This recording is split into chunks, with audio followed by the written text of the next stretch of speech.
All right, everybody, welcome back to the Deep Dive. We're going to be looking at something pretty fascinating today. Absolutely. I'm Hray, and this is Kimi, and today we're going to be taking a look at the Alpine Ibex.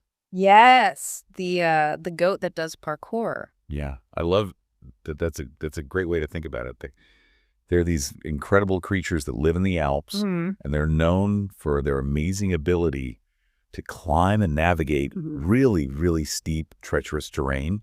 And, when you think about it, it's pretty amazing because all of the Alpine ibex that we see today, Yeah. they're all descended from this really small group that was, Tiny. just a tiny little group that was living in Italy's Gran Paradiso National Park. Less than 100. Yeah. It's incredible to think about that. Like, how do they manage to survive and thrive after, being reduced to such a small population? Mm. It's a real testament to their resilience. It is a comeback story. Yeah, it really is.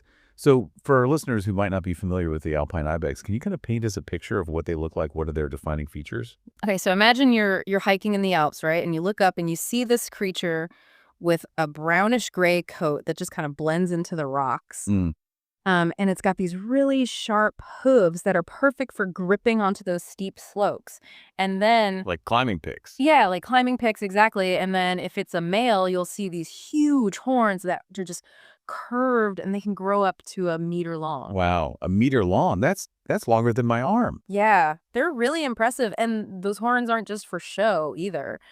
During breeding season, the males use them to fight each other. Oh, wow. So they're like weapons. Yeah, they're like weapons. They clash their horns together and it can get pretty intense. So it's like a combination of like a beauty pageant and a wrestling match all in one.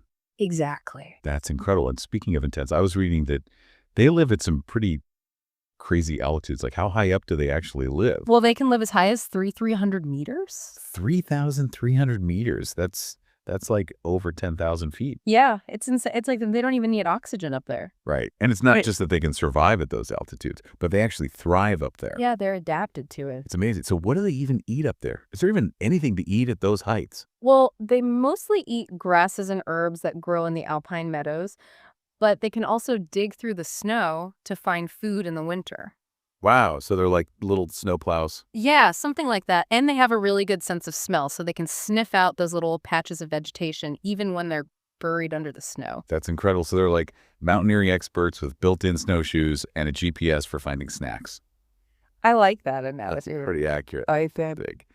So I'm curious about their social lives. Do they live in big herds like other mountain animals, or are they more solitary? Well, it depends on the time of year. For most of the year, the males and females live in separate groups. Okay. The males form these bachelor herds, and the females stay together with their young.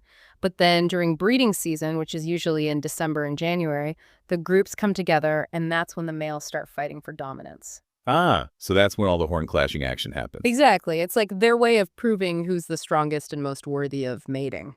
It's like a real-life Game of Thrones up there. You could say that. So are the Alpine ibex related to any other animals? Yes, actually, their closest living relative is the Iberian ibex, which is found in Spain and Portugal. Oh, interesting. So there's a whole family of these awesome cliff-dwelling goats out there. Mm-hmm.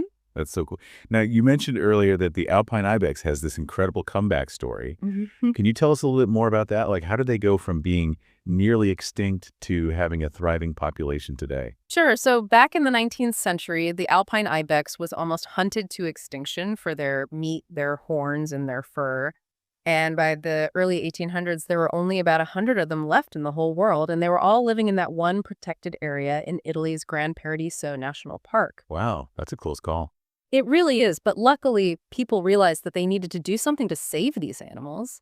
So they started putting conservation efforts in place, and slowly but surely, the population started to rebound. That's amazing. So what kind of conservation efforts were put in place? Well, they did things like creating more protected areas, banning hunting, and reintroducing ibex to areas where they had disappeared. And it took a long time, but it eventually worked today. There are estimated to be over 50,000 alpine ibex across the Alps. That's a remarkable recovery. It's really inspiring to hear about these kinds of conservation success stories. Yeah, it shows that we can make a difference if we work together. Absolutely. Yeah. But you also mentioned something about genetic diversity earlier and how that could still be a challenge for the alpine ibex. Can you explain what that means? Yeah, so because the alpine ibex population was reduced to such a small number, There's not a lot of genetic variation among them. It's like if you imagine a deck of cards with only a few different cards in it, Okay. you're not going to get a lot of different hands, right? And in the same way, a population with low genetic diversity is more vulnerable to things like diseases and environmental changes because they don't have as much variation to adapt to those challenges. So it's kind of like a hidden weakness. Yeah, you could say that even though the alpine ibex has made this amazing comeback, they're still at risk because of their low genetic diversity. That's really interesting, and it's something to think about as we consider the future of these animals. So as we wrap up our deep dive into the world of the alpine ibex, here's something for our listeners to ponder. How can we ensure that these incredible creatures continue to thrive in the Alps for generations to come? And what can we learn from their story about the importance of conservation and protecting biodiversity? It's a question worth thinking about and maybe even taking action on. Absolutely. Thanks for joining us on this deep dive, and we'll see you next time. Bye, everyone. Bye.